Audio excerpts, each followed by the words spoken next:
where Russians believe that everything here is worse than in other countries. I think that this stereotype was created by Americans. I thought that Russians don't smile. Russia is poor. Everyone is in the Russian Mafia. Wow.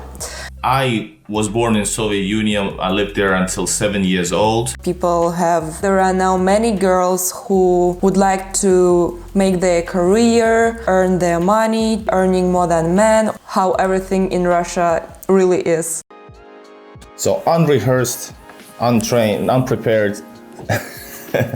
Eli from Russia, welcome to Igor in Russia. Great to have you, and thanks for making it happen. Thank you so much for having me. I'm really excited about this interview to answer all your questions. I'm sure it's gonna be super interesting.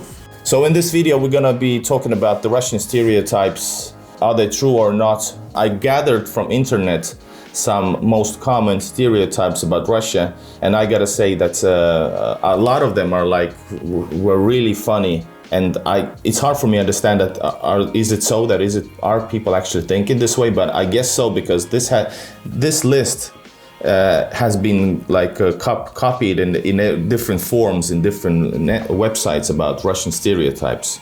But do Finnish people believe in these stereotypes that you found? Well, a lot of them, yes, and I actually covered that also, like in my earlier videos. So number one, Russians are unfriendly, humorless, and never smile. The first thing you do is smile. That's for you. What do you think? That's actually funny to hear, because it's true to some point, and I think that this stereotype was created by Americans and maybe some southern people, because there is actually this thing as coconut or peach culture. Do you know about this? No. So there are two types of people, of coconut culture or peach culture. So people of peach culture are soft on the outside, and from the first minute that you meet them, they're gonna be friendly and smiling, and you feel like you've been friends for years, I don't know, and you're just a stranger, but they're gonna be so smiling, etc.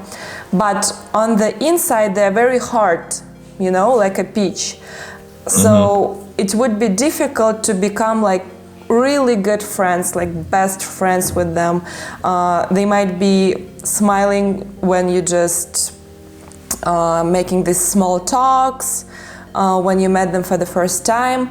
But then when you're but you were so smiling to me, I thought that we were best friends. I thought that you're gonna help me to move my things to another apartment, that you would help me when I feel bad. And they're like, no, I was just friendly. Yeah, and so there is also a coconut culture, when a person seems hard from the outside, that he has this shell, that he is a bit distant, closed, less communicative, less smiling. But actually, when you get through this hard shell, he will be like a coconut, soft inside. You will be best friends. He will help you at any minute with anything that you need.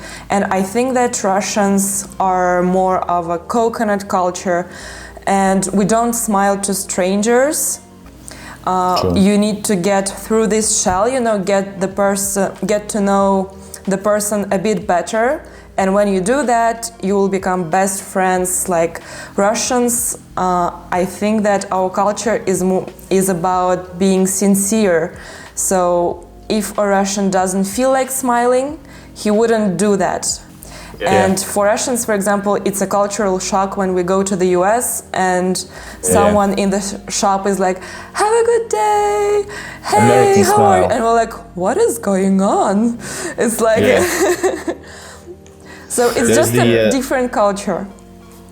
Yeah, true. And one way for foreigners to actually break through the first layer of this is maybe to know few words in Russian that will break down a lot of barriers, like in the first seconds. Because especially when it's unexpected for somebody to say like, not spasiba, but maybe something more deeper, like a joke, something that will change the tone all the way. But so that's debunked, that's not true, and that's very nice theory you had. Yeah, we even have a proverb which literally says, smiling without a reason is a sign of being stupid. That's a good one. That's a soundbite for the intro. All right, you take the second one. Everyone is in the Russian Mafia. Wow. I think that's it. It's true. No. No, it's not. I understand what this means, even though it looks stupid. Well, not maybe the mafia, but there are not that Russians are somehow untrustworthy. It's that way that you should, when you go out for a bigger Russian city, people who don't know Russia, the stereotype is that anywhere everybody could be a criminal and steal something like that, or conspicuous. Is the word conspicuous? Conspicuous. Yeah. Suspicious. Suspicious. Yes, suspicious. And I understand that, and that's because of all the things we talked about earlier. Because of the media, stuff happened, and it's like Wild West, well, Wild East in Russia. And when people come, this is one of the stereotypes that everybody is like a criminal. Yeah. And in fact, when you come to bigger or smaller cities, with a few times, even I had some like maybe ideas that I was checking my bag, but now I understand it's more safe actually in many parts of Russia than maybe here in the Western world, like for real. I would say that overall I feel safe in Moscow, in other cities, overall in Russia, even when I traveled in the Caucasus. And a fun fact, actually, when we went to Murmansk, it was last month, and we went even more to the north from Murmansk, to villages, to Riberka, and people there weren't closing doors even. This was actually a shock for me, because in other places of Russia, like you would always think about security, like close the door of your apartment, close your car and everything. And there, when we were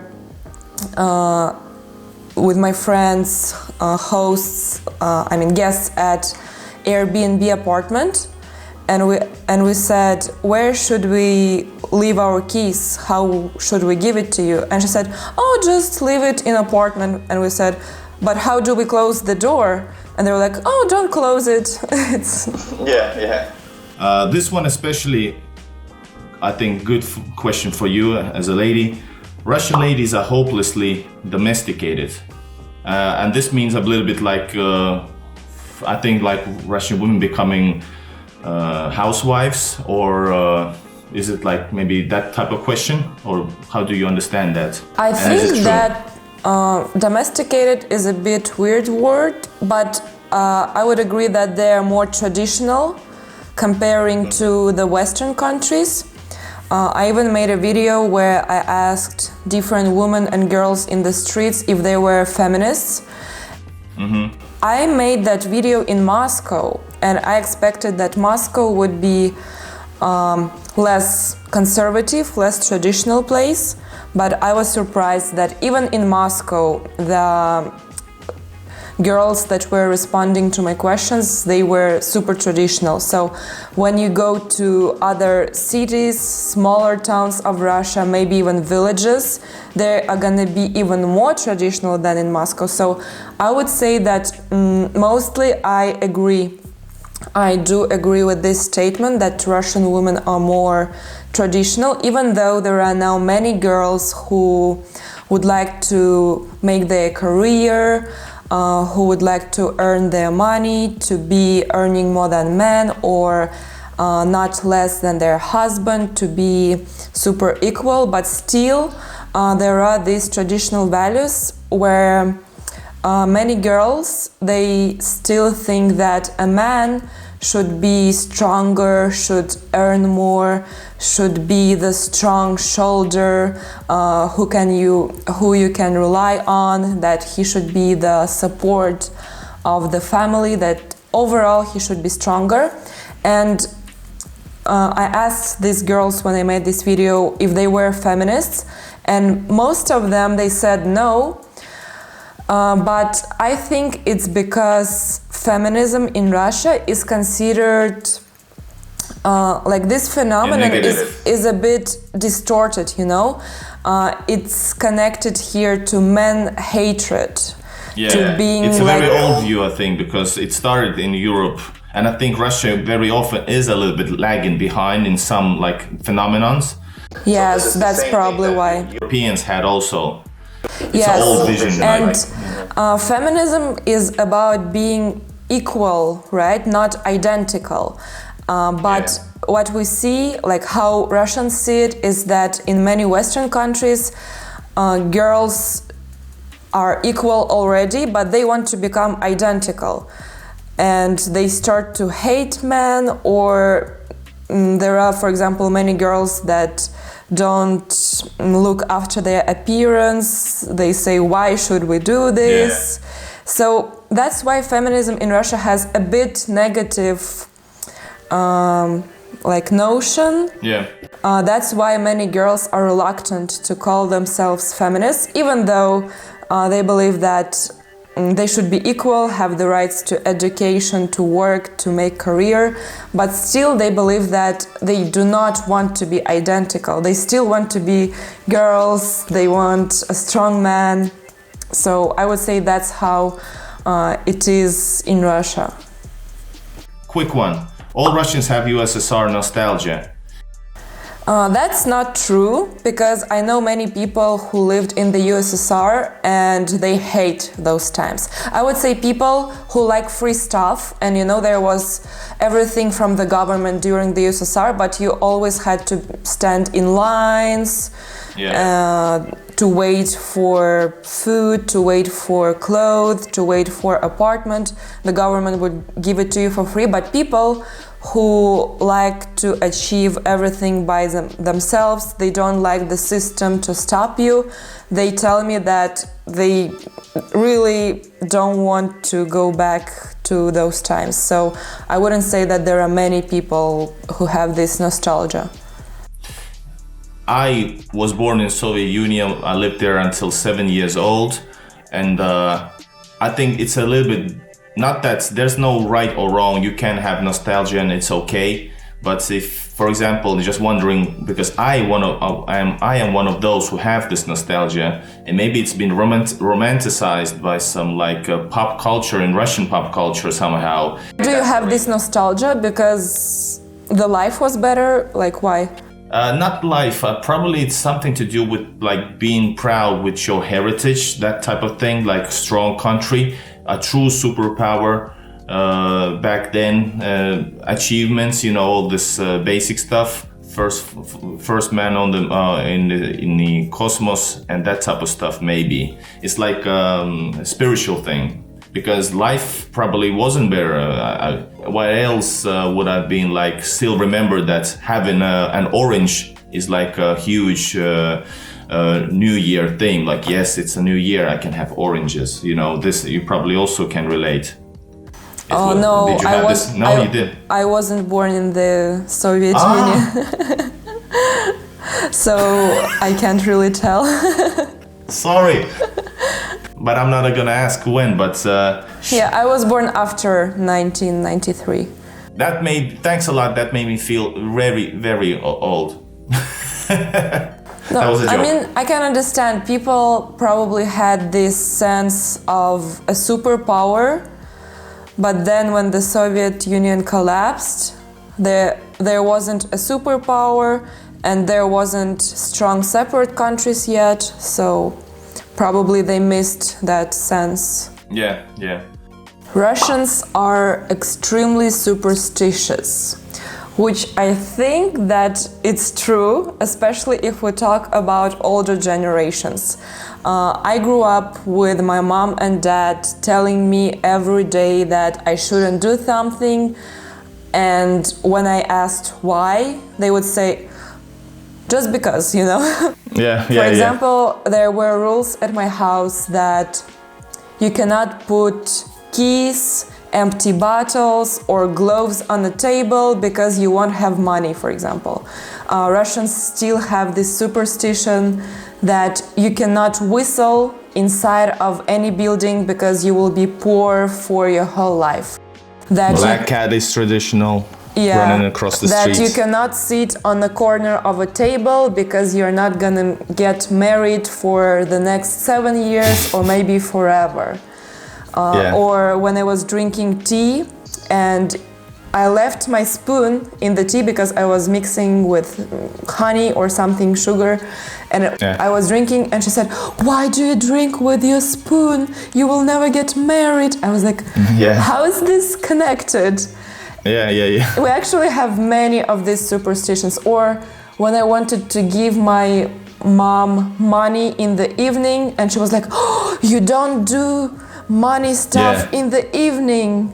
Or you don't cut your nails in the evening. What are you doing? You're crazy, There's a lot of new ones actually for me even.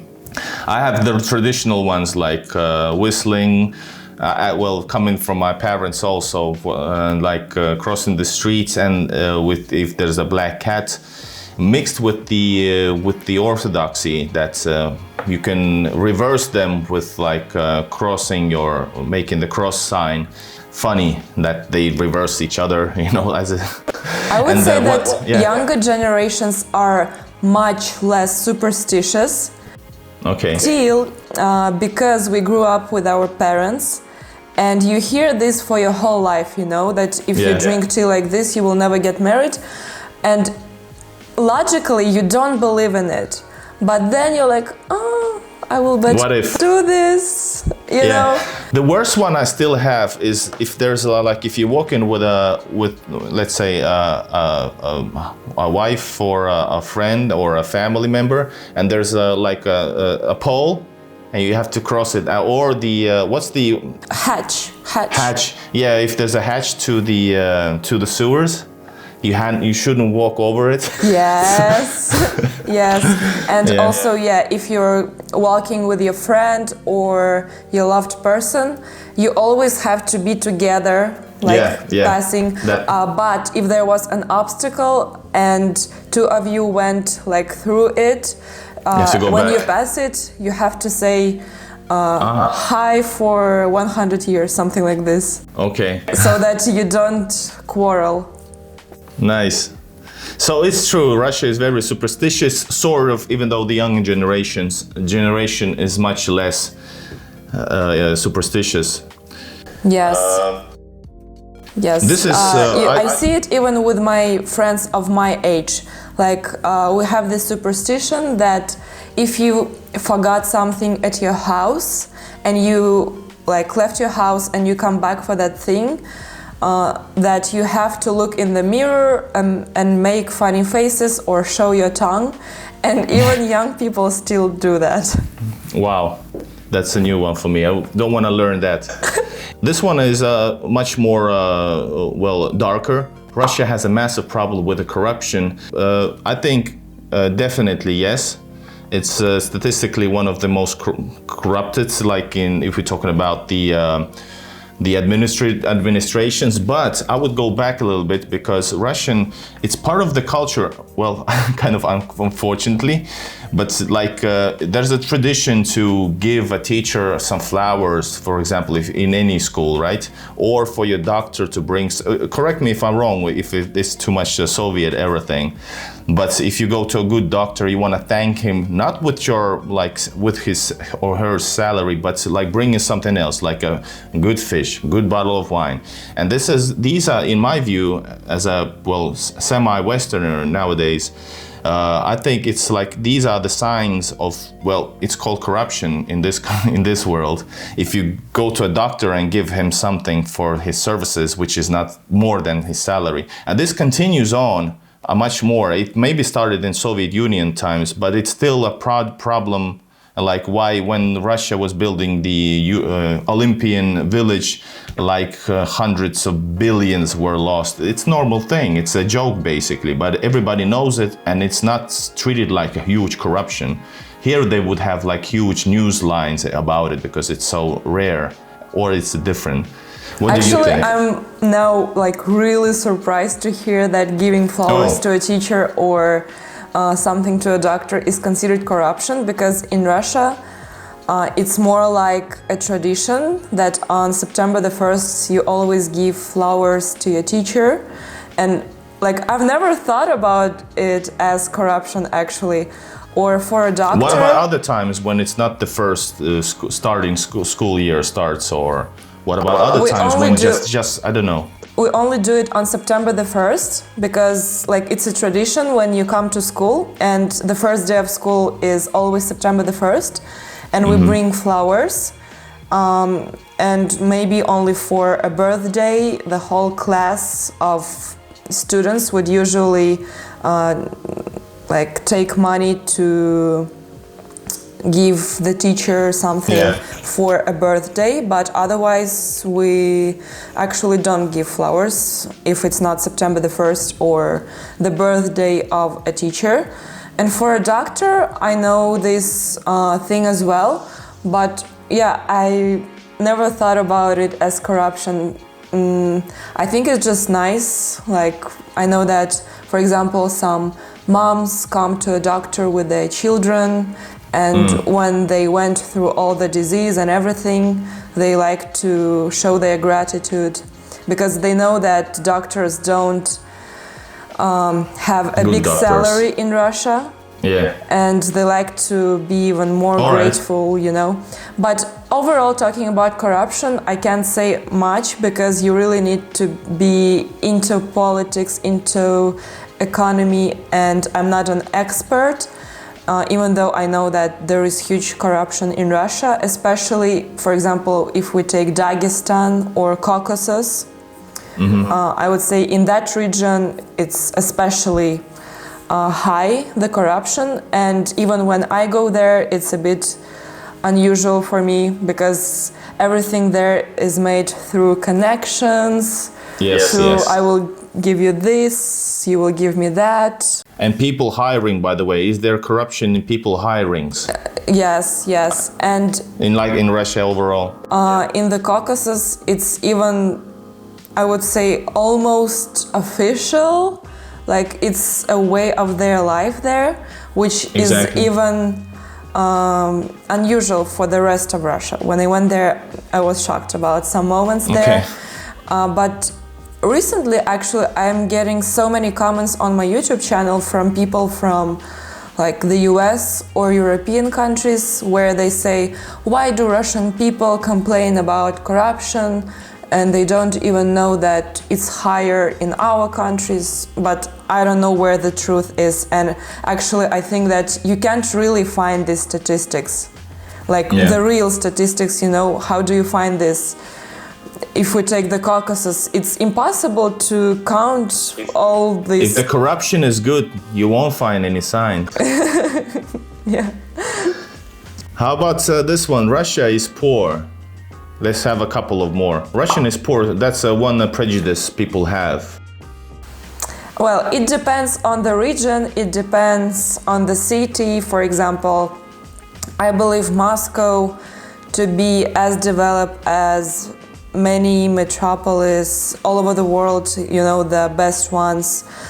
If we take some bigger Russian cities as well, people have a good salary, a good level of life. But if we go to some poor regions, the salary would be much less, but again, the expenses would be less as well.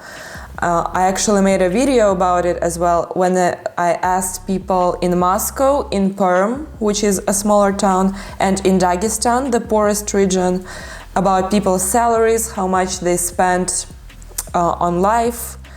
And of course, in Moscow, people had much higher salary, but they would have to... Do you remember which was it? Was the mid salary in Moscow? I know overall in Russia is like 500, 400 euros. It was about 100,000 rubles in Moscow. Yeah, that's like thousands. Yeah, that's much higher. It's a thousand and 100 ruble euros.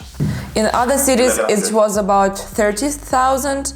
But again, in Moscow, rent is super expensive. Yeah. And if you live in other cities, the rent is like twice, maybe cheaper. When I lived in the Caucasus, it was so cheap for me because, I was continuing to earn from Google, like YouTube, in dollars.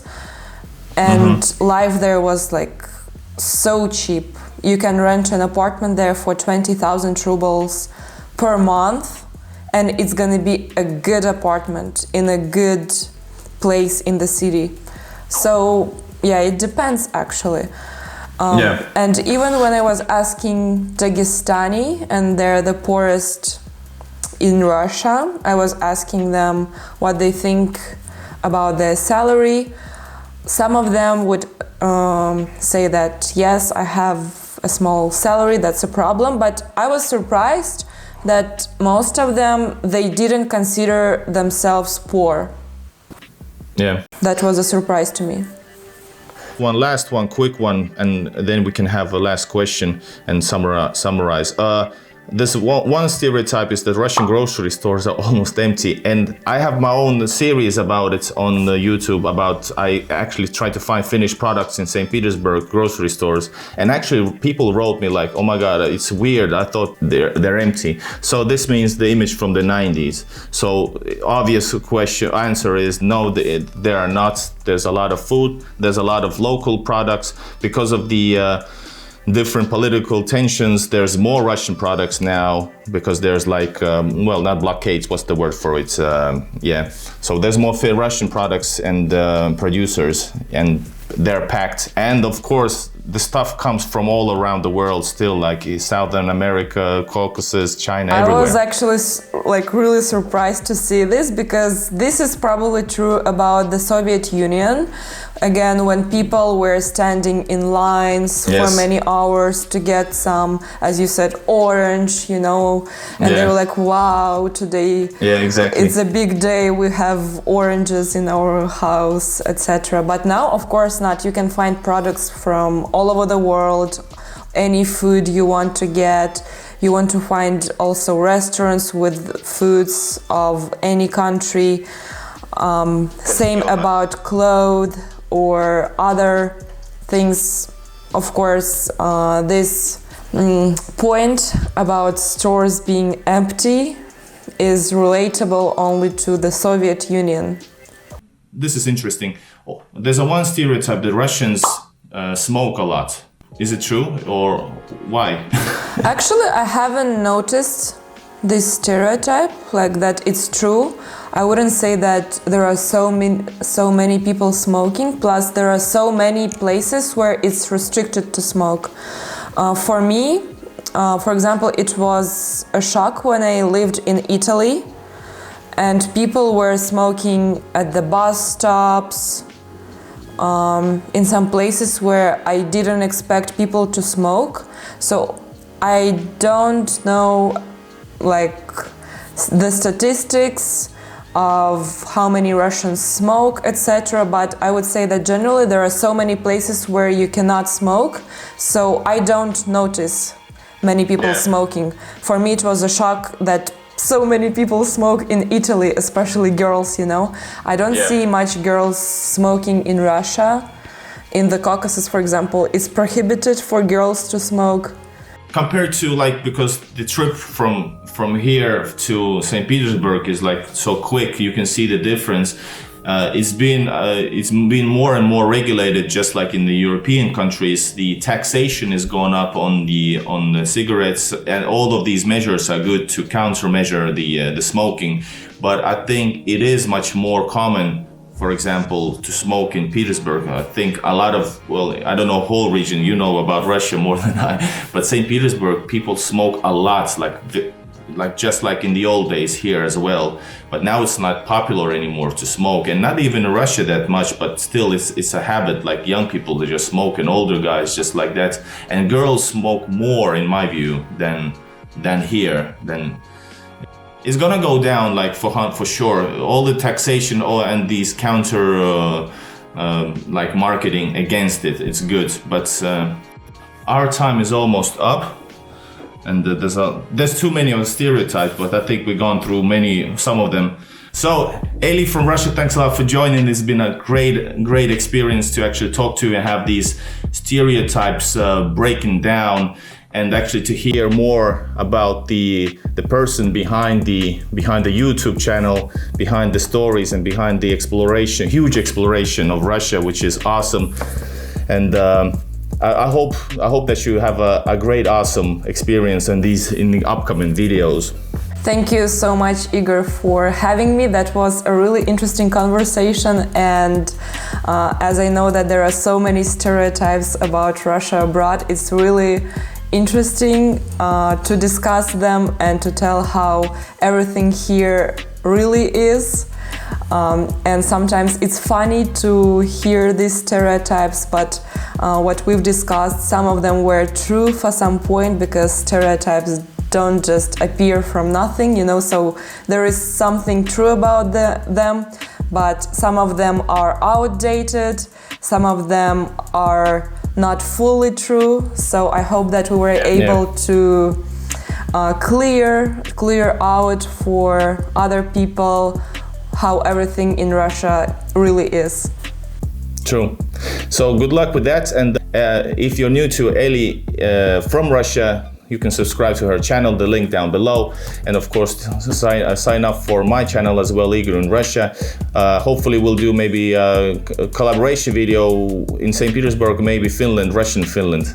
So good luck to you, and see you guys in the next video. See you. Thank you so much.